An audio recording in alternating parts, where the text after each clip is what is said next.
हा पॉडकास्ट फक्त अवेअरनेस क्रिएशनसाठी आहे. मेडिकल ॲडव्हाइससाठी आपल्या डॉक्टरांशी संपर्क साधा. धन्यवाद.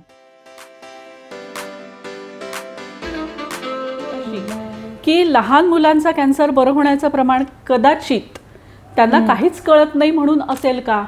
मला हा कायम प्रश्न पडतो की मोठ्यांना समजतंय कॅन्सर म्हणजे काय, कॅन्सरची भीती त्यांनी पाहिली आहे, लहान मुलांना माहीतच नाहीये, त्यांना कळतच नाहीये. सो त्यांच्या आई वडिलांना कळतंय.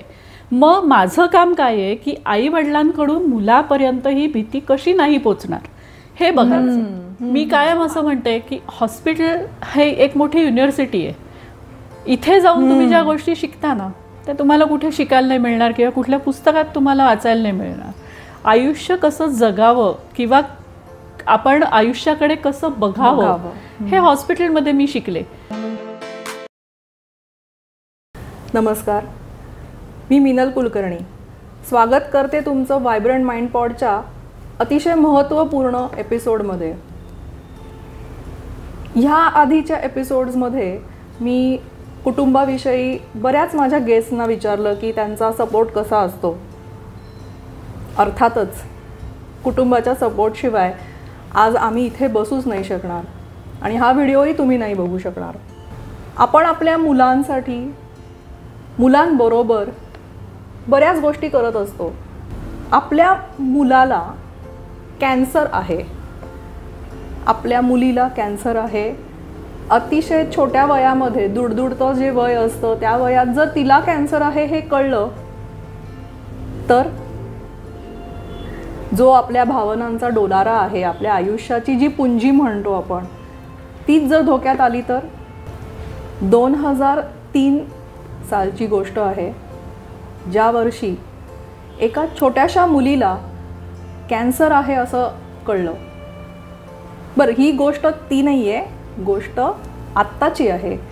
आज ती मुलगी व्यवस्थित त्यातून रिकवर झाल्यानंतर छान जॉब करते. तिने मध्यंतरी झुंबा शिकलेलं आहे आणि आज तिची आई, मला वाटतं निकितापेक्षा तिच्या आईचा लढा. बरं, ही गोष्ट इथे पण नाही संपणार आहे, थोडीशी अजून मोठी गोष्ट आहे. माझी मुलगी बरी झाली आणि आता डॉक्टरांनी माझं काम केलं. सर्व औषधांना मी धन्यवाद देते, डॉक्टरांना धन्यवाद, आणि मी माझ्या घरी जाईन माझी मुलगी आणि माझं आयुष्य. नाही, आज आपण भेटणार आहोत वर्षा गयाळ, ज्या दीनानाथ मंगेशकरमध्ये चाइल्ड कॅन्सर वॉर्डमध्ये काउन्सिलर म्हणून काम करतात आणि त्या खूप मनापासून खूप वर्ष काम करतायत. आणि अत्यंत जिवंत उदाहरण म्हणूया, बऱ्याच पिक्चर्समध्ये दाखवलेले आहेत थोडेसे कॅन्सरबद्दलचे सॅड एंड्स. मी जास्त त्याच्यात न सांगता आज आपण वर्षाताईकडनं ऐकूया. वर्षाताई, खूप स्वागत आहे तुझं. अत्यंत महत्त्वपूर्ण, अर्थात माझे सगळे एपिसोड छानच झाले पण हा माझ्यासाठी खूप नियर अँड डिअर वन आहे. मी वर्षाताईला किंवा तिच्या जर्नीला खूप जवळून बघितलेलं आहे. पण 2003 साली जेव्हा इंटरनेट नव्हतं, जेव्हा आजच्यासारखे अवेअरनेस पॉडकास्ट बनत नव्हते, तेव्हापासून तिची धडपड, तिची आस्था, तिची कळकळ मी बघितलेली आहे. तुझं आमच्या शोवर खूप खूप स्वागत. थँक्यू मिनल, मला या शोमध्ये बोलवल्याबद्दल. आणि आज नक्कीच मी माझं मन इथे मोकळं करू शकेन अशी खात्री आहे. मिनलला मी खूप लहान असल्यापासून पाहिलं आहे आणि माझ्या धाकट्या बहिणीची ती खूप चांगली मैत्रीण आहे. तिला घरी आलेली मी बघितली आहे. तिचं सगळं लहानपण माझ्या डोळ्यासमोर गेलं आहे आणि आज खरंच मला तिचं खूप कौतुक वाटतं की ती ह्या सगळ्या गोष्टी करते आहे. ॲक्च्युली ती जसं तिच्या फील्डपासून काहीतरी वेगळं करते आहे, तसंच ही जी माझी गोष्ट आहे ना, ही पण माझ्या फील्डपासून खूप वेगळी आहे. कारण मी स्वतः MCOM आहे. माझा तसंही मेडिकल फील्डशी किंवा त्यातल्या कुठल्याच गोष्टीशी माझा दुरान्वयी कधी संबंध नाही आलेला. खरं. पण माझ्या मुलीला जेव्हा कॅन्सर डिटेक्ट झाल्याचं कळलं 2003 मध्ये, तेव्हा ती 8 वर्षाची होती. त्यावेळेला असं झालं होतं की 2002च्या नोव्हेंबरमध्ये माझ्या बाबांचं निधन झालं, ते पण कॅन्सरनीच. सो आम्हाला मुळातच कॅन्सर या शब्दाची भीती होती त्यावेळेला. नाही असं नाही, कॅन्सर हा एक लाईफ थ्रेटनिंग डिसीज आहे आणि कॅन्सर इज इक्वल टू मृत्यू असं एक समीकरण लोकांच्या मनात बसलेलं आहे ऍक्च्युली. आता जेव्हा माझ्या मुलीला कॅन्सर डिटेक्ट झालाय हे जेव्हा आम्हाला कळलं त्यावेळेला माझ्या डोक्यात असं आलं की अरे बापरे, मी सुद्धा त्याला वेगळी नाहीये. तुमच्या मनात जे अरे बापरे भीती ही माझ्याही मनात आली, नक्कीच आली. पण ज्यावेळेला मी डॉक्टरांशी ह्या सगळ्या संदर्भात बोललो त्यावेळेला मला असं जाणवलं की अरे डॉक्टर निगेटिव्ह बोलत नाहीयेत, त्यांना खात्री आहे की हे बरं होणार आहे. मग आपण निगेटिव्ह का विचार करायचा, ह्या विचाराने आम्ही पुढे गेलो. त्यांनी जे सांगितलं, जसं सांगितलं तशा आम्ही सगळ्या गोष्टी त्यावेळेला फॉलो केल्या. इथे माझ्या मुलीचं मी खरंच कौतुक करेन. 8 वर्षाची असताना सुद्धा तिच्यावरती खाण्यापिण्याची प्रचंड बंधनं होती. बाहेरचं खायचं नाही, हे करायचं नाही, ते करायचं नाही, शाळेत जायचं नाही, म्हणजे कुठले मित्रमैत्रिणी भेटणार नाहीत, बाहेरचं काही आउटलेट नाही. अशा ह्याच्यात तिने जी साथ दिली आहे ना त्याला खरंच तोड नाही, खरंच तोड नाही. 8 वर्षाच्या मुलीला ती खूप समजूतदार आहे, अजूनही आहे, आणि त्याच्यामुळे आम्ही खरं यातनं बाहेर पडलो असं माझं स्पष्ट मत आहे. डॉक्टर तर आहेतच, नो डाऊट, त्यांच्याशिवाय काहीच झालं नसतं. जर तिनेच साथ नसती दिली आम्हाला तर आम्ही काय केलं असतं. पण नाही, तिने त्याच्यात सांगितलेली प्रत्येक गोष्ट तंतोतंत पाळली. बाहेरचं नाही खायचं तर मी तिचे डबे नेले. समोर मुलांना बघते तिथे पावभाजी खातायत, आईस्क्रीम खातायत, बर्फाचे गोळे खातायत, पण ही मुलगी मला एका शब्दानेही म्हणाली नाही आई की मी डबा नाही खाणार आणि मला ते हवंय. हा जो समजूतदारपणा 8 वर्षाच्या मुलीत होता ना तो खरंच कमाल होता. आणि मग त्याच्यामुळे मलाही कुठेतरी असं एक काय म्हणूया आपण ताकद यायची की अरे ही एवढं करते तर आपण यातनं बाहेरच यायला पाहिजे. त्या याच्यामध्ये मी खूप अभ्यास केला त्यावेळेला, कारण ऑब्व्हियसली माझा हा विषय नाही. मला सांगणारी लोक खूप चांगली भेटली. माझे मामे सासरे त्यावेळेला अशी लेमॅन बर्डमध्ये आपण ज्याला म्हणतो की सर्वसामान्य माणसाला माहिती कशी मिळेल किंवा कसं समजेल हा प्रकार, तर त्याची त्यांनी मला खूप माहिती दिली करून, आणि त्याच्याप्रमाणे मी त्या गोष्टी सगळ्या वाचत गेले. मला समजत गेलं की ओके हे असं असतं, हे असं असतं. आणि जशी ताई असं विचारायचंय की चाइल्ड कॅन्सर आणि ॲडल्ट कॅन्सर हा एक फरक आहे. हो आहे, त्याचाच आहे, त्याच्याबद्दल सांगशील? नक्कीच आहे. हा फरक असा आहे की एकतर मी म्हणेन मुख्य बदल हा आहे की चाइल्ड कॅन्सर आणि ॲडल्ट कॅन्सर हे मुळातच वेगळे आहेत. म्हणजे असे काही कॅन्सर आहेत की जे फक्त लहान मुलात असतात, ते मोठ्यांमध्ये दिसतच नाहीत, आणि असेही काही कॅन्सर आहेत जे मोठ्यांमध्ये असतात लहानांमध्ये नसतात. सो हा पहिला डिफरन्स झाला. अगेन थोडाफार औषधांमध्ये बदल असतो, कारण लहान मुलांना जी मोठ्यांना औषधे देतो ती देऊ नाही शकत, त्याच्यासाठी थोडाफार बदल असतो केलेला. आणि त्यांचं बरं होण्याचं प्रमाण ह्याच्यात मूळ फरक, हे महत्वाचं, याच्यात मूळ फरक आहे.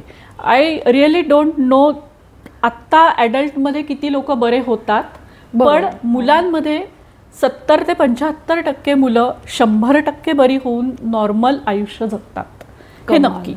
आणि नॉर्मल म्हणजे इतकं नॉर्मल की तुम्हाला तो मुलगा किंवा ती मुलगी समोर आली तर सांगितल्याशिवाय कळणार नाही की ह्याला पूर्वी कॅन्सर होता, हे अजिबात कळत नाही, कुठेही लक्षात येत नाही. त्याच्यामुळे म्हणजे इतक्या लेवलला ते बरे होतात. आता ह्याच्यामध्ये मला अजून एक गोष्ट ऍड करावीशी वाटते, ती अशी की लहान मुलांचा कॅन्सर बरं होण्याचं प्रमाण कदाचित त्यांना काहीच कळत नाही म्हणून असेल का, मला हा कायम प्रश्न पडतो. की मोठ्यांना समजतंय कॅन्सर म्हणजे काय, कॅन्सरची भीती त्यांनी पाहिली आहे, लहान मुलांना माहीतच नाहीये, त्यांना कळतच नाहीये. सो त्यांच्या आई वडिलांना कळतंय. मग माझं काम काय आहे की आई वडिलांकडून मुलापर्यंत ही भीती कशी नाही पोचणार हे बघायचं. की लहान मुलांचा कॅन्सर बरं होण्याचं प्रमाण कदाचित त्यांना काहीच कळत नाही म्हणून असेल का, मला हा कायम प्रश्न पडतो. की मोठ्यांना समजतंय कॅन्सर म्हणजे काय, कॅन्सरची भीती त्यांनी पाहिली आहे, लहान मुलांना माहीतच नाहीये, त्यांना कळतच नाहीये. सो त्यांच्या आई वडिलांना कळतंय. मग माझं काम काय आहे की आई वडिलांकडून मुलापर्यंत ही भीती कशी नाही पोचणार हे बघायचं. सो माझा पार्ट तिथं आहे की आई वडिलांना अशा पद्धतीने समजवायचं की ती भीती मुलापर्यंत नाही पोचली पाहिजे. मग त्याच्यासाठी आई वडिलांनी काय केलं पाहिजे, ह्या गोष्टींचं गायडन्स मी देते की तुम्ही कसं हँडल करा मुलांना. ह्या सगळ्या प्रसंग खूप हट्टी होतात मुलं, खूप चिडतात, रडतात. आणि ही गोष्ट ऑब्व्हियस आहे, कारण तुम्ही विचार करा ना की केमोथेरपी देतोय आपण. केमोथेरपी ज्या वेळेला तुम्ही सुरू करता त्यावेळेला सगळ्या त्या आता बऱ्याच गोष्टी सुधारल्यात. आता आम्ही त्याला एक लाईन टाकतो की ती 6 महिने त्याची पूर्ण ट्रीटमेंट होईपर्यंत ती हातात तशीच असते, म्हणून सारखं असं लाईन लावणं आणि ह्या गोष्टी बरीच वर्ष झाल्या नाही करत. आता माझ्या मुलीच्या वेळेला हा जो भाग आहे तो नव्हता आला, तेव्हा हिकमन्स कॅथेटर होता. त्यावेळेला आम्ही ते ऑपरेट करून हिकमन्स कॅथेटर तिला बसवलं होतं. तेव्हा 2च ऑप्शन होते, पोर्ट आणि हिकमन्स कॅथ. तिचं वय लहान होतं त्यामुळे आम्ही हिकमन्स कॅथेटर तिला लावला. आता ही सोय आहे, म्हणजे दोन्ही मुलांचे हात थोडेफार रिकामे असतात. बरोबर. मग हॉस्पिटलमध्ये जाऊन मुलं चिडचिडी होतात कारण त्यांना काहीच करता येत नाही. कॉटवरती बसून राहायचं, ते सलाईन चालू असताना तुम्ही काही करू शकत नाही. मग तिथे त्यांचं मन कसं रमवलं पाहिजे. आता मला जो ह्या गेल्या 20 वर्षातला फरक दिसलाय, म्हणजे 2004 सालापासून काम करतेय, आज 24 साल आलंय. आणि मुलांच्या एकूणच टेक्नॉलॉजी जशी जशी बदलत गेली ना तसं मी मुलांचं पण हे बघितलंय. स्थित्यंतर म्हणजे कशी बदलत गेली ही पिढी. आता माझी मुलगी टीव्ही त्यावेळेला होता, 24 आवर्स टीव्ही आलेले होते की कार्टून नेटवर्क लावा आणि असं सॉर्ट ऑफ, तर तिला टीव्हीची सवय लागली होती. बरोबर. आता टीव्हीचीही गरज नाहीये, कारण आता ते छोटं मोबाईल नावाचं जे शस्त्र हातात असतं ना मुलांच्या, ते फार मी म्हणेन की हानिकारक आहे. किंवा दुधारी असतं. दुधारी आहे, पण नाही, मी म्हणेन ते हानिकारकच आहे. कारण मी खूप लहान मुलांच्या हातामध्ये फोन पाहिलेत. 6 महिन्याच्या सुद्धा मुलाच्या हातात मी फोन पाहिलाय.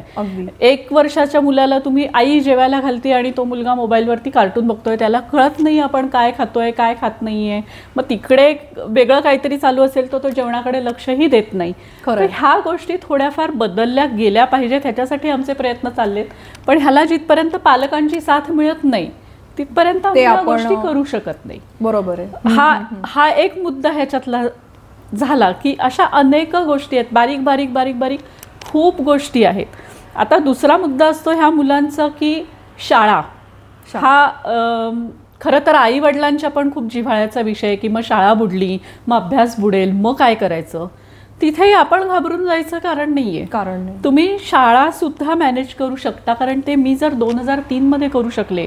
आता तर सगळं मोबाईलवरती आणि इंटरनेटवरती तुम्हाला अभ्यास येतात. 2 वर्ष कोविडच्या वेळेला ऑनलाईन तुमचे लेक्चर्स घेतली गेली. So it is so easy now. आमच्या वेळेला ते खूप अवघड होतं. मला स्वतः तिच्या शाळेत जायला लागायचं, तिच्या टीचर्सशी बोलायला लागायचं, तिच्या मैत्रिणींकडनं वह्या आणायला लागायच्या. हे सगळ्या गोष्टी मला करायला लागल्या. तसं तुम्हाला काहीच करायला नाही लागणार, इतकं इझी आहे. पण लोकांना प्रश्न कुठे येतो, हे शाळेत सांगायचं कसं. मूळ मुद्दा इथं आहे. आणि कॅन्सरची भीती किंवा कॅन्सर बरा होतच नाही किंवा कॅन्सरबद्दलचे जे अनेक गैरसमज आहेत ते पसरण्याचं मूळ कारण इथं आहे. माझा वर्षातही फेसबुकवरती तू खूप लेख लिहिलेले आहेत, अगदी ग्रॅन्युलर लेवलला. तू हे हा प्रॉब्लेम म्हणा, ह्याच्याबद्दलची लोकांची मानसिकता त्या लेखांमधनं तू छान पद्धतीने मांडलेली पण आहेस. आणि एक खूप ज्वलंत असा प्रश्न वाटला मला, कॅन्सरचं नाव घेतलं की आपण नक्की कशाला घाबरतो. समाजाला कॅन्सरच्या ट्रीटमेंटमुळे होणाऱ्या त्रासाला, पैशांचा किंवा खर्चिक किती असेल याला घाबरतो का आपण समाजाला घाबरतो. पहिले 3 प्रश्न तर आपण म्हणतो तसं की मॅनेज करू आपण, पण समाजाचं काय करायचं हा मोठा प्रश्न आहे की समाजाचं काय करायचं. पण ह्याचं उत्तर इथंच आहे की जे बरे झालेली मुलं आहेत किंवा मुली आहेत त्यांच्या पालकांनीच जर हे मी म्हणेन अभिमानाने सांगायला पाहिजे की आमच्या मुलांनी किंवा मुलींनी कॅन्सरशी फाईट केली आहे आणि ते आता बरे आहेत, हे जिथपर्यंत तुम्ही समाजासमोर सांगणार नाहीत तिथपर्यंत हा गैरसमज असाच राहणार आहे की कॅन्सर हा बरा होतच नाही.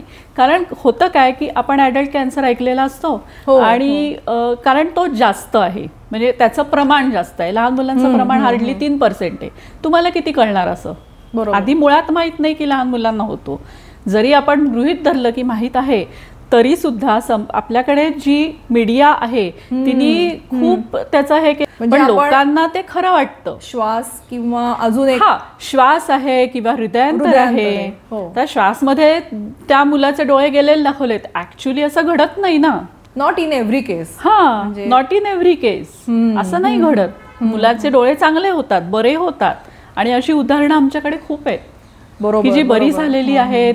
एक तर मला मुलगा माहितीये की तो क्रिकेट खेळलाय शाळेकडनं. लहानपणी डोळ्याचा कॅन्सर होता आणि शाळेकडून क्रिकेट खेळलाय. तो बॉलर होता. म्हणजे तुम्ही विचार करा की त्याचे डोळे किती चांगले असतील. नक्की. म्हणजे कॅन्सरचा काही परिणाम त्याच्यावर राहिला नाही ना नंतर. अगेन तुम्ही समाजात राहता, सो समाजाला डावलून तुम्ही पुढे नाही जाऊ शकत. तुम्ही किती दिवस लपवाल? आज ना उद्या ही गोष्ट समाजातल्या लोकांना कळणार आहे. मग मी म्हणते आधीच का नाही सांगायचं? उलट तुम्ही जेवढे पॉझिटिव्ह राहाल ना तेवढा समोरचा पॉझिटिव्हली तुम्हाला अप्रोच होणार आहे. नक्कीच नक्कीच. तुमच्या मनातच जर भीती असेल असं होईल का किंवा खरंच असं होतं का, तर आधी तुम्हाला, मला असं वाटतं की हा काची तुम्हीच उत्तरं शोधा आणि मग तुम्ही पुढे जा. विदाऊट एनी इन्फॉर्मेशन काहीच करू नका. खोटी इन्फॉर्मेशन तर पसरवूच नका. मला अगदी 100% माहितीये की कॅन्सर हा बरा होणारा आजार आहे. अर्ली डिटेक्शन आणि टेस्टिंग हे जर तुम्ही लवकरात लवकर उपचार चालू केलेत तर कॅन्सर 100% बरा होऊ शकतो. हे मी अगदी नक्की सांगू शकते. आणि अशी खूप मुलं आहेत की जी बरी झालेत. Not only my daughter. आम्हाला त्या सगळ्या मुलांबद्दल आम्हाला खूप कौतुक आहे आणि खरं तर गर्व आहे असं मी म्हणेन. प्रत्येकालाच वाटला पाहिजे. आणि मी तर अगदी म्हणजे कुठेही मी आजपर्यंत ही गोष्ट लपवलेली नाहीये की माझ्या मुलीला कॅन्सर होता किंवा नाही, असं काही नव्हतंच. नाही, होता. आणि त्याच्यावर मात करून ती आज इतकी पुढे आलेली आहे. त्याचं नक्कीच कौतुक आहे. किती छान सांगितलं सगळं. तुझा हा जो पॉझिटिव्ह अप्रोच आहे ना, हाच तुझा एक खूप मोठा USP आहे. 2003 जेव्हा निकिता लहान होती आणि तेव्हा तुम्ही या ट्रीटमेंटमधनं पूर्ण पुढे आलात. 2003 ते 2023 पर्यंत वैद्यकीयदृष्ट्या किंवा औषधोपचारांमध्ये पण बरीच प्रगती झालेली आहे. नक्की. त्याचा आता कसा परिणाम होतो? आहे, याचा परिणाम नक्कीच आहे. फक्त माझ्या आत्ताच्या माहितीप्रमाणे लहान मुलांच्या ह्याच्यामध्ये अजूनही आपण टार्गेटेड थेरपीज किंवा जी इम्युनोथेरपी आहे ती अजूनही कुठेतरी क्लिनिकल ट्रायल्सच्या स्वरूपात बघायला मिळते. ओके. मे बी ती यायला थोडा वेळ लागेल, पण साईड इफेक्ट्स जे पूर्वी खूप सारे जाणवायचे त्या ह्याच्यामध्ये आमूलाग्र बदल जाणवणं इतका, किंवा आता हे औषध दिलंय, हा बाबा ह्यानी वॉमिटिंग्स होतात माहितीये, तर ते आधीच देऊन टाकायचं. हे जेणेकरून मुलांना त्रास कमी होईल. ह्याच्या सगळ्याचा सेंटर आहे की मुलांना त्रास कमी कसा होईल. केमोथेरपी देतो त्यावेळेला त्रास होतच असतो. मग बाकी सगळ्या गोष्टींचा कशाला त्रास, ह्या कशा कमी करता येतील याच्याकडे आता हळूहळू लक्ष जायला लागलंय आणि त्याच्यात बऱ्यापैकी सुधारणा झालेली आहे. खूप पॉझिटिव्ह वाटतं ग तुझ्याशी बोलून, किंवा माझे प्रॉब्लेम्स किंवा आमचे सगळ्यांचे प्रॉब्लेम्स किती छोटे आणि क्षुद्र आहेत हे खरंच जाणवतं. तुझी पॉझिटिव्हिटी खरंच कंटेजियस आहे आणि माझे सगळे प्रॉब्लेम्स बाजूला ढकलले जातात आपोआप की नाही. आता ह्यातली पण एक मी तुला गंमत सांगते. माझ्या आयुष्यात असं कधी झालं नाही असं मी अजिबात म्हणणार नाही, कारण ही जी फेज होती ना माझ्या आयुष्यातली हीच खरं खूप अडथळ्यांची शर्यत होती. पण जेव्हा तिचे 6 महिने पूर्ण झाले, ती शाळेत झाले, जसं जसं तिच्यामधली डेव्हलपमेंट मला दिसायला लागली त्यावेळेला माझ्या हे लक्षात आलं की अरे हा ठीक आहे, हे आता बरं होणार आहे. ही खात्री मला वर्षभरातच आली होती. आणि हा सगळं काम करण्याला माझ्या नवऱ्याचा खूप सपोर्ट आहे. एक असं झालं होतं की आमची शेवटची ऍडमिशन होती आणि त्यावेळेला एक नवीन मुलगी ऍडमिट झाली होती, निकिताच्याच वयाची होती, आणि तिचे वडील ते हिकमन्स कॅथेटर काय असतं म्हणून बघायला आमच्याकडे आले होते. कारण ह्या गोष्टी सर्वसामान्य माणसाला माहिती असण्याची काही कारण नाहीये. तर तेव्हा माझा नवरा मला म्हणाला की अगं तू त्यांच्याशी जाऊन जरा बोललीस ना तर त्यांना बरं वाटेल. सो इथे ती सुरुवात झालीये. जेव्हा मी त्यांच्याशी बोलले जाऊन की हो असं होतं, मग असं झालं, आणि ही जेव्हा सुरुवात झाली ना तेव्हा ते मला कुठेतरी त्याची काय म्हणूयात गवसलं ते की हे आपण करू शकतो किंवा हे केल्याने समोरच्याला बरं वाटतंय, हे जेव्हा मला लक्षात आलं तेव्हा मी ठरवलं की नाही ह्याच्यात मदत करायची. हाच प्रश्न मी आता थोडा पुढे असा विचारीन की मी काउन्सिलिंग करू शकते, कारण आपण आपल्या मुलीच्या बाबतीत धीर धरणं आणि आपण पॉझिटिव्हली त्याच्याकडे बघत राहणं हे कदाचित आई म्हणून करतो, पण तू तुझ्यासारख्या इतर आयांना, इतर पेरेंट्सना सुद्धा धीर देण्याचं काम केलंस.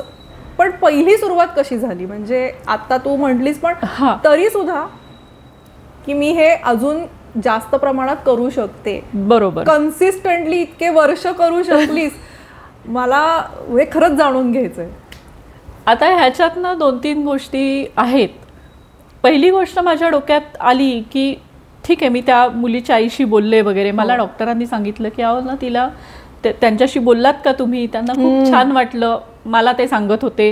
हे डॉक्टरांकडनं मला कळलं की मी त्यावेळेला असा विचार केला की मी पुण्यात शिकले, पुण्यात राहिले, पुण्यात वाढले, मी शहरात होते, मला इंग्लिश समजतं, मला कॉम्प्युटरचं ज्ञान आहे, मी लॅपटॉपवरती काही गोष्टी बघू शकते, मला त्या समजतात, किंवा माझ्याकडे ते डेअरिंग आहे की मी जाऊन मला अडलेली गोष्ट डॉक्टरांशी सहज बोलीन. आता ह्याच गोष्टी सगळ्यांमध्ये असतात असं नाही. माझ्या डोक्यात पहिला हा विचार आला की मी पुण्यात राहून सुद्धा मला माहित नव्हतं लहान मुलांना कॅन्सर होतो त्यावेळेला, तर खेड्यापाड्यातनं आलेल्या लोकांना का माहिती असेल. मी MCOM आहे, डबल ग्रॅज्युएट शिकलेली आहे, त्या लोकांना तेवढं जर शिक्षण नसेल तर त्यांना हे तरी कळेल का. मग ज्या अडचणी मला आल्या माझ्यापेक्षा जास्त अडचणी त्यांना येणार आहेत, कारण त्यांना ह्या गोष्टी समजून घ्यायला खूप अवघड जाणार आहेत. मग हेच जर आपण सोपं करून सांगू शकलो तर. आणि म्हणून मी हा प्रयत्न केला. म्हणजे मी त्यावेळेला मला माझ्या मामी सासऱ्यांनी जी माहिती दिली ती मी डॉक्टरांकडनं चेक करून घेतली की ही माहिती करेक्ट आहे का नाही. कारण अगेन आम्ही म्हणतो आजकाल तर सगळे गुगल डॉक्टर्स झालेत, आम्ही गुगल वापरायला लोकांना सांगतो की शक्यतो वापरू नका, कारण सगळीच माहिती खरी असते असं होत नाही. बरं, प्रत्येकाचा अनुभव आपण म्हणतो ना व्यक्तिनिरूप बदलतो, तसंही असतं. सो ती माहिती मी डॉक्टरांकडनं चेक करून घेतल्यानंतर मी त्या माहितीचं ट्रान्सलेशन केलं होतं मराठीमध्ये. का की सगळ्यांना ना इंग्लिश कळत नाही. इथे येणारा बराचसा मॉब हा महाराष्ट्रीयन मराठी आहे आणि त्यांना ते मराठी भाषेमध्ये वाचायला मिळावं ह्याच्यासाठी मी एक कॉपी हॉस्पिटलमध्ये ठेवली होती, एक कॉपी अजूनही माझ्याकडे आहे. कमाल. ते सगळं ट्रान्सलेट केलं होतं मी आणि मी त्यांना ती द्यायची इथे. फक्त एकच हे होती की ती परत गेली पाहिजे. त्याचं कारणही असं होतं की पुढच्या माणसाला त्याचा उपयोग व्हायला हवा. तर ह्या अशा पद्धतीने ही खरी सुरुवात झाली. खरंच हे स्मॉल ऍक्ट्स असतात, पण किती मोठे नंतर बिल्डिंग, एका इमारतीचा हा पाया भरत गेलीस तू आणि ते कार्य पुढे पुढे करत घेत गेलीस. आणि असे तुझ्या ओळखीमध्ये बरेच जण आहेत जी लहान मुलं तू बघितली होती ज्यांना कॅन्सर होता, ज्यांचे काय म्हणूया छोटे छोटेसे डोळे दिसले असतील तुला, मिची मिची डोळे, आणि नंतर ते आता मोठे झालेत.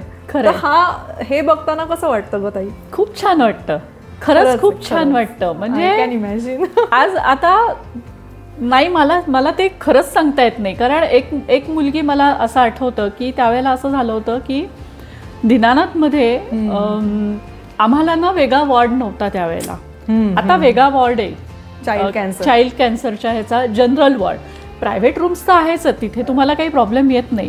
तर हे वेगळ्या वॉर्डची गरज का भासते, तर इन्फेक्शन हा जो प्रकार आहे, तुमची इम्युनिटी कमी होते केमोथेरपीमुळे आणि मुलं पटकन इन्फेक्शन कॅच करतात. सो जनरल वॉर्डमध्ये हे सहज इझिली शक्य असतं. म्हणजे एकाचं दुसऱ्याला, दुसऱ्याचं तिसऱ्याला सारखं इन्फेक्शन व्हायचं. आणि तिला आली ना ती पुण्यातली नव्हती, तिला बाहेरगावहून पुण्यात यायला लागायचं. आली ना ती महिना राहायची, कारण तिचं इन्फेक्शन हटायचंच नाही. Because of that may be that setup, general ward setup. आणि मग एक क्षण असा आला होता की ती म्हणली मला इथे राहायचंच नाही, मला ट्रीटमेंटच घ्यायची नाही. वय वर्ष 8 किंवा 9. हो ना. आता असं हे आल्यानंतर मी डॉक्टरांशी बोलले, त्यांना विचारलं मी की हे नक्की काय आहे, इन्फेक्शन कशामुळे. तर ते म्हणले अहो नाही, हे राहायची पण गरज नाही, ते आता लांब राहतात म्हणून राहायची गरज आहे. ॲट दॅट मोमेंट मी माझ्या सासऱ्यांना फोन केला आणि त्यांना विचारलं होतं की बाबा असं असं आहे, आपण ह्या मुलीला घरी 4 दिवस राहायची परवानगी देऊयात का. आणि त्यांनी एका क्षणात मला हो म्हणून सांगितलं. ती मुलगी 4 दिवस माझ्या घरी राहिली आणि तिची आई सकाळी तिला हॉस्पिटलमध्ये घेऊन जायची, रात्री घरी यायची आणि मग आम्ही छान गप्पा मारायचो. निकिताही तिच्याच वयाची होती, सो त्यांच्याही छान जमलं होतं. हा जो सेटअप तिला त्यावेळेला मिळाला ना, त्याच्यामुळे तिची ट्रीटमेंट स्मूथली पुढे चालू झाली. तीच मुलगी काही वर्षांनी 10वी पास झाल्यानंतर जेव्हा हॉस्पिटलला आम्हाला भेटली, आमचा हा एक उपक्रम आहे की ज्यांना कॅन्सर होता आणि त्यांनी 10वी किंवा 12वी किंवा ग्रॅज्युएशन किंवा कुठलीही माइलस्टोन्स जे आहेत ते जर कम्प्लीट केले असतील तर त्यांना आम्ही ऑगस्ट सप्टेंबर म्हणजे 10वी 12वीचे रिझल्ट लागून ऍडमिशन झाल्या की आम्ही त्यांना तिथे बक्षिसं देतो की जेणेकरून जे नवीन पेशंट्स आहेत त्यांना मोटिवेशन मिळतं की बघा ही मुलं एवढं या गोष्टी करतायत. ती मुलगी 10वी झाली, ती मला भेटायला आली, त्या दिवशी तिथे आली बक्षीस घ्यायला आणि ती लिटरली माझ्या गळ्यात पडून रडली. अक्षरशः तिला ते सगळं आठवलं. आणि हा जो काही प्रसंग होता ना, युजली मी रडत नाही, माझ्या डोळ्यात पाणी येत नाही असं सगळे म्हणतात, पण त्या क्षणाला माझ्याही डोळ्यातनं पाणी आलं. इतका तो प्रसंग वेगळा होता ना की मी त्याच्या भावना व्यक्त नाही करू शकत. आणि असं खूप आहेत. हे सगळं ऐकल्यावर ना असं वाटतंय की आयुष्याकडे बघण्याचा आमचा जो दृष्टिकोन आहे ना किती वरवरचा आहे. म्हणजे आता तुझ्याशी बोलल्यानंतर जाणवतंय ग ताई की खूप वरवरचा आम्ही जगतोय. खरं सांगू का, आयुष्याकडे बघण्याचा दृष्टिकोन ना मी हॉस्पिटलमध्ये जास्त शिकले. माझं वय किती होतं, 30-31 फार तर नुकतंच पुढे संसार सुरू झालाय, अनुभव घ्यायला लागली आणि माझ्या डोळ्यासमोर सगळं उभं राहिलं होतं. तर मी कायम असं म्हणते की हॉस्पिटल हे एक मोठी युनिव्हर्सिटी आहे. इथे जाऊन तुम्ही ज्या गोष्टी शिकता ना त्या तुम्हाला कुठे शिकायला नाही मिळणार किंवा कुठल्या पुस्तकात तुम्हाला वाचायला नाही मिळणार. आयुष्य कसं जगावं किंवा आपण आयुष्याकडे कसं बघावं हे हॉस्पिटलमध्ये मी शिकले. कारण तिथे गेल्यावरती मला कळलं की अरे आपल्या घरात किंवा आपल्याला जे प्रॉब्लेम्स आहेत ते खूप छोटे आहेत, ते आपण नक्कीच सॉल्व्ह करू शकतो. तरीही आपण का रडतो. समोर ती लोक जेव्हा बघते मी की त्यांना असं काय म्हणूया उदंड खालपासून वरपर्यंत प्रश्न आहेत आणि तरी सुद्धा ते लोक जेव्हा फाईट करतात किंवा त्याच्यावर मात द्यायचा प्रयत्न करतात, लढायची शक्ती आहे त्यांच्यामध्ये, ती आपल्यात का नाही आणतायत आपल्याला. हा जेव्हा मी स्वतःला प्रश्न विचारला तेव्हा मी त्यातून बाहेर पडले की अरे हे सगळं आपण नाही करायचं, ह्याच्यासाठी काय रडायचंय, हे प्रॉब्लेमच नाहीये, शून्य प्रॉब्लेम आहेत आपल्याकडे. प्रॉब्लेम्स खरे तिथे आहेत, तिथे गेल्यावर कळतं. जिथपर्यंत तुम्ही त्या बाजूला जात नाही तिथपर्यंत तुम्हाला नाही कळणार आहे. तुम्हाला वाटेल आपल्यालाच खूप प्रश्न आहेत. एक्झॅक्टली, आम्ही या साईडला आहोत त्यामुळे आम्हाला असं वाटतं की आमचा हा छोटासाच प्रॉब्लेमच केवढा मोठा आहे. असं नाहीये. कसं आहे ना, आणि आपण जेवढी अपेक्षा करतो ना आयुष्याकडून त्याचा जर अपेक्षा भंग झाला ना तर आपल्याला दुःख खूप जास्त होतं.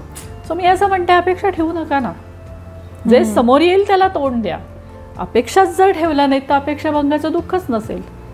अर्थात हे इतकं साधं सोपं नाहीये, पण प्रयत्न नक्की आहे. हे जर असं झालं ना, प्रयत्न आहे तुझा आणि तुला अवेअरनेस आहे. म्हणजे असं म्हणूया आपण की आहे अवेअरनेस. कारण मी स्वतः ते बघितलंय की नाही आपण एखादी गोष्ट असं अगदी आपण ठरवून करतो की नाही आहे असं असं असं होईल, पण खरंच ती गोष्ट घडते का, त्याच स्वरूपात घडते का, किंवा आपण एखादी गोष्ट ठरवली तशीच होते का, नाही होत. आज कळतंय मला की इतके वर्ष तू काउन्सिलिंग किती छान केलंस, किती गोड आणि ओघवतं बोलतीयस ग, किती जेन्युइन वाटतंय. थँक्यू. तू आता म्हणालीस की गावाकडून लोक येतात, कधी कधी ते शेती विकतात. अशा स्तरातील लोकांसाठी काही आर्थिक उपलब्धता किंवा काही आर्थिक सोयी आहेत का? आहेत.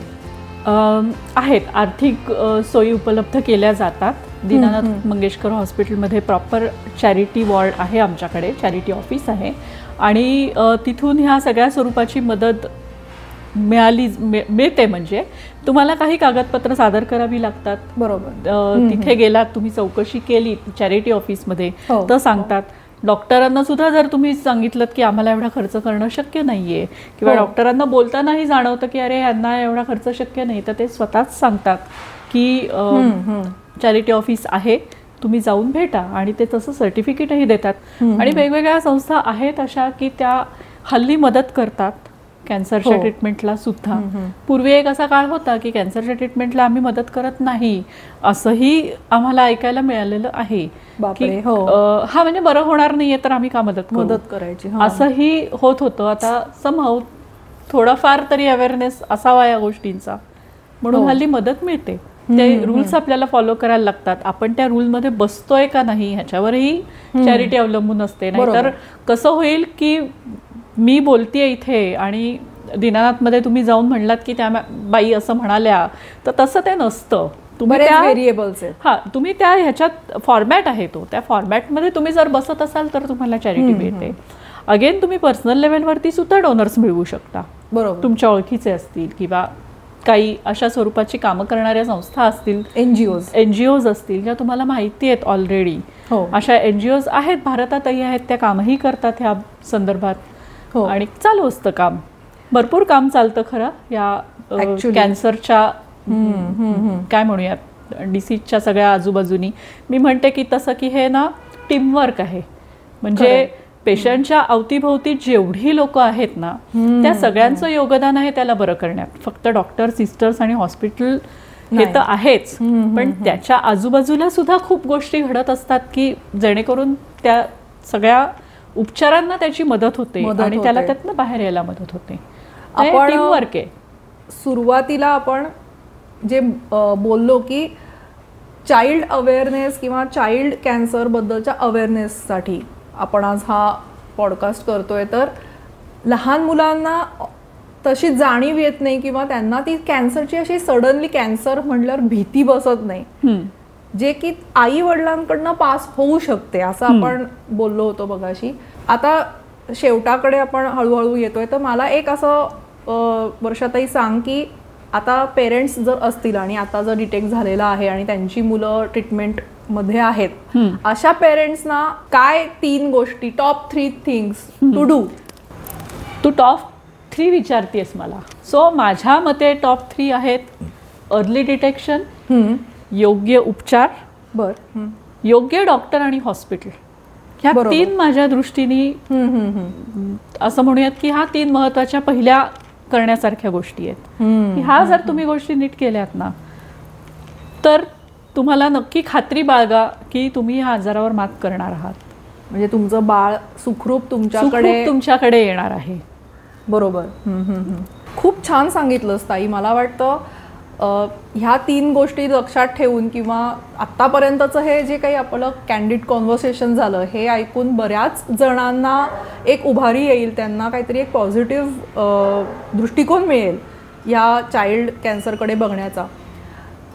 हे सगळं आत्तापर्यंत आपण चाइल्ड पेशंट किंवा चाइल्ड कॅन्सर पेशंट, त्यांचे पेरेंट्स, ह्या सर्कल भोवती आपण आता होतो की त्यांची डॉक्टर्स, त्यांची ट्रीटमेंट. पण मी थर्ड पर्सन किंवा मी समाज, ह्या अँगलनी मी तुला हा प्रश्न विचारते की आम्ही काय करू शकतो? बरोबर. समाजाकडनं ॲक्च्युली आम्हाला अशी मदत करण्याची गरज आहे आत्ता ह्या क्षणाला सुद्धा. की पहिली गोष्ट, तुम्हाला जर समजलं की एखाद्याला कॅन्सर आहे तर प्लीज काही निगेटिव्ह गोष्टी त्यांच्यापर्यंत पोहोचू देऊ नका. ओके. कारण आहे निगेटिव्हिटी नाही असं मी म्हणतच नाही. शेवटी डिसीज आहे तो, प्लस मायनस दोन्ही गोष्टी असणार आहेत. शक्यतो त्या व्यक्तीपर्यंत निगेटिव्हिटी न पोहोचवण्याचा प्रयत्न करा. ही सगळ्यात महत्वाची आणि मोठी मदत असेल. दुसरं असं आहे की तुम्ही आम्हाला अनेक गोष्टींमध्ये सहकार्य करू शकता. त्यातला आत्ताचा पण एक महत्वाचा भाग बोललो ती म्हणजे चॅरिटी. अनेक लोकांना असं असतं की मला काहीतरी करायचंय, चॅरिटी करायची, पण कुठे करायची कळत नाही, जेन्युइनली माहीत नसते की अरे इथे खरंच गरज आहे का. तर मी असं सांगेन की हो, ह्या मुलांना गरज आहे तुमच्या अशा स्वरूपाच्या मदतीची, तर ती जरूर करा. तर वेळ आणि पैसा या दोन्हीचीही मदतीची प्रचंड गरज आहे आणि ते आम्ही समाज म्हणून देण्याचा तुम्हाला नक्की प्रयत्न करू. माझी मनोमन इच्छा आहे की पेशंट्स बरोबर थोडा वेळ त्यांच्यासाठी काही ॲक्टिव्हिटीज करू शकलो तर या दृष्टीने सुद्धा मी विचार करते आहे. आणि तुझा गायडन्स आम्हाला असा मिळेलच.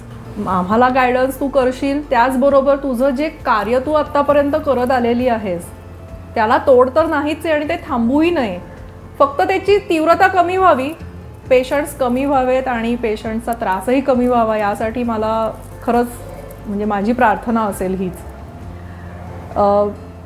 आपल्या फॉर्मॅटप्रमाणे पॉडकास्टच्या आता एक छोटा रॅपिड फायर. ताई, नक्कीच. आम्हाला तुझ्या ह्या साईडची माहिती कळलेली आहे स्ट्रगल्सची, पण आता एक ॲज अ वर्षा आपण तिच्याबद्दल अजून थोडीशी छान माहिती करून घेऊया. रॅपिड फायरचे क्वेश्चन्स, 1 word इम्प्रॉम्प्टू. हां ताई, ओके. तुझी फेवरेट फूड डिश सांग. Oh my god. अशी कुठली डिश नाही आहे. कॉन्व्हर्सेशन म्हण किंवा आपण आतापर्यंत वर्षा गयाळला ज्या अँगलनी पाहिलं, आता तितकी वेगळी बाजू पण बघूया. खरंच अवघड आहे हा प्रश्न. आवडता पदार्थ नाही, मी तुला ड्रिंक सांगू शकते. मला कॉफी खूप आवडते. म्हणजे मी कॉफी बाज आहे असं म्हणेन. मी कुठल्याही प्रकारची, कुठल्याही फ्लेवरची कॉफी विदाऊट शुगर कधीही पिऊ शकते. Love it. म्हणजे कॉफी कॉन्व्हर्सेशन पण म्हणू शकतो आजचं आपलं कॉन्व्हर्सेशन. नक्कीच. कॉफी पिऊनच सुरुवात केली आहे, कारण हां, दर्शकांना कळलेलं आहे बिहाइंड द सीन्स. ओके, पुढचा प्रश्न ताई. तुझं वाचनाची आवड मला माहिती आहे. आता खूप वर्षात आमचं हे वाचनाची आवड एक्सचेंज कमी झाली आहे, पण मला ती पूर्वीपासून माहिती आहे. तर तुझे आवडते लेखक आणि आवडतं पुस्तक सांग. रणजित देसाई. वा, स्वामी.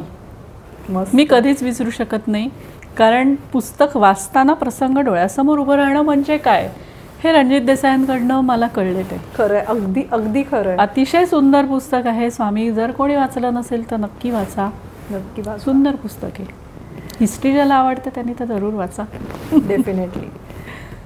आवडतं फिरायला जाण्याचं ठिकाण. कोकण.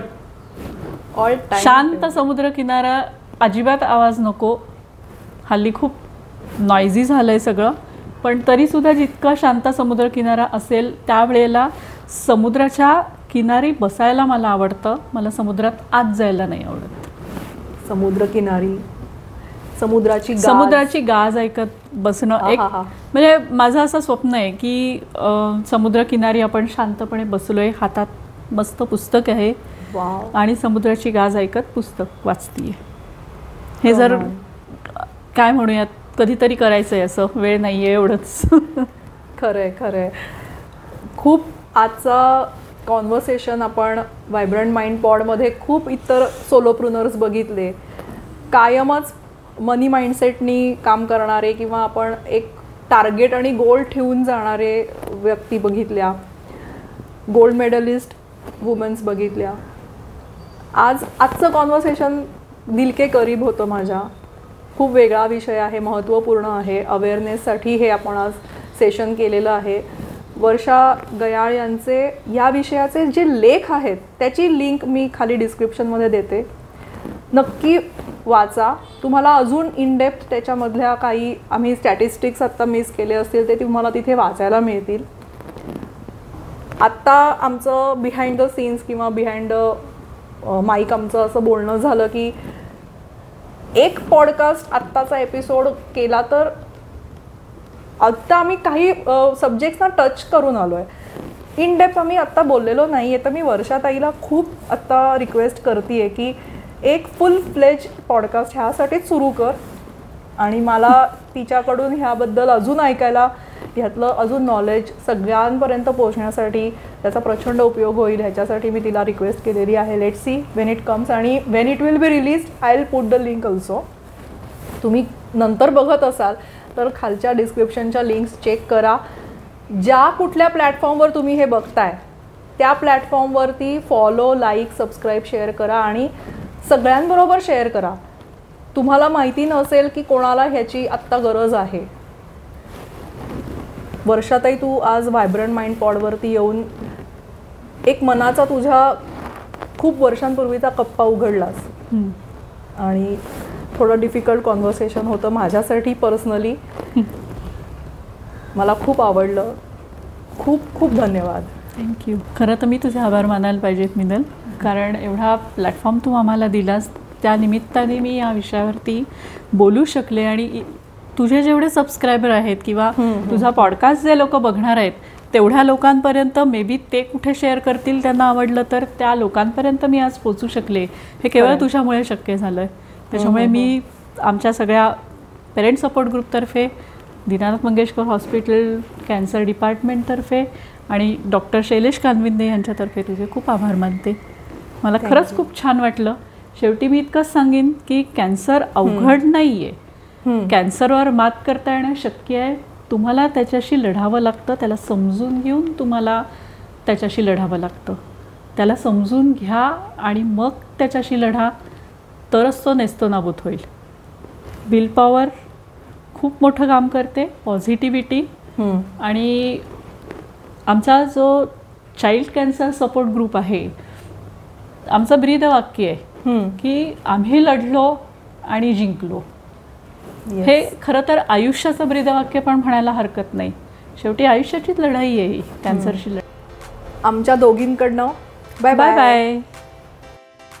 हा पॉडकास्ट फक्त अवेअरनेस क्रिएशनसाठी आहे. मेडिकल ॲडव्हाइससाठी आपल्या डॉक्टरांशी संपर्क साधा. धन्यवाद.